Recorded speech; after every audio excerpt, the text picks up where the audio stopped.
ia wafat sebagai seorang raja yang tidak hanya memerintah dengan pedang, tetapi juga dengan pena dan prinsip, warisan sang kaisar. Raja Minglang meninggalkan negeri yang kuat, tersentralisasi, dan lebih luas dari sebelumnya. Ia dikenang sebagai pemimpin yang keras namun adil, bijak namun teguh. Seorang pembela budaya Vietnam yang tak kenal kompromi. Dalam waktu 21 tahun pemerintahannya, ia tidak hanya membangun kekaisaran, tapi juga membangun identitas bangsa. Ia adalah raja yang tak pernah membiarkan dunia memaksanya bertekuk lutut. Dalam bayang-bayang Istana Hue yang masih berdiri hingga kini, nama Minh Mang tetap bergema sebagai sang arsitek kejayaan. Vietnam abad ke-19. Bab 2. Kegelisahan seorang putra kaisar. Sebelum menjadi Kaisar Minh Mang, Nguyen Phuc Dam hidup dalam bayang-bayang besar ayahnya, Kaisar Gialong sang penakluk yang mempersatukan Vietnam. Setelah puluhan tahun perang saudara, Dam tumbuh dengan mata yang tajam dan sorot pandang yang seolah membaka isi dunia.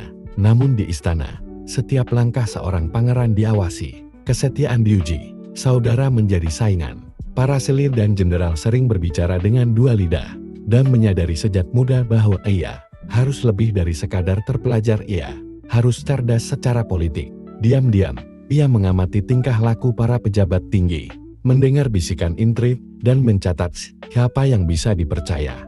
Ia menjadi dekat dengan cendekiawan Konfusianis paling cemerlang di kerajaan. Ia menyusun sendiri pandangan tentang bagaimana negara harus diperintah dengan moral, disiplin, dan aturan yang tak boleh diganggu.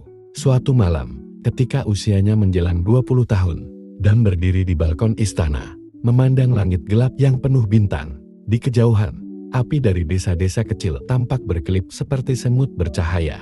Ayah membangun kerajaan ini dengan darah. Aku akan membangunnya dengan hukum, bisiknya.